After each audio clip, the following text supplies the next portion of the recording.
আলহামদুলিল্লাহ, আয়াতুল্লাহ আল খামিনির পরে ইরানের সর্বোচ্চ নেতা হলো মুস্তাফ খামিনি।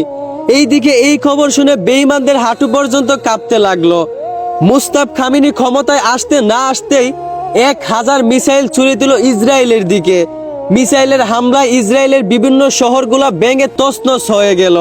ইরানের ড্রোনগুলা বেশি একটা দামি নয়, তবে ইরানের ড্রোনগুলা নষ্ট করতে গিয়ে যুক্তরাষ্ট্রের কোটি কোটি টাকা ব্যয় হয়ে যাচ্ছে। ইরান দিন দিন শুধু খেপেই যাচ্ছে। তারা 2 দিন পর পর তাদের গোপন জায়গা থেকে এমন কিছু মিসাইল বের করে যা দেখে এই পুরো বিশ্ববাসী অবাক হয়ে যাচ্ছে। বেঈমানদের প্যান্ট পর্যন্ত ভিজে যাচ্ছে। ইরান একাই তাদের ঘুম হারাম করে দিচ্ছে। ইরান শুধু শক্তি দিয়ে নয়, বরং সব বুদ্ধি দিয়েও খেলতাছে। কয়েক টাকার রং দিয়ে যুদ্ধ বিমান আট করে ইসরায়েলের কোটি টাকার মিসাইল নষ্ট করে ফেলতেছে। এইটাই হচ্ছে মুসলমানদের পাওয়ার।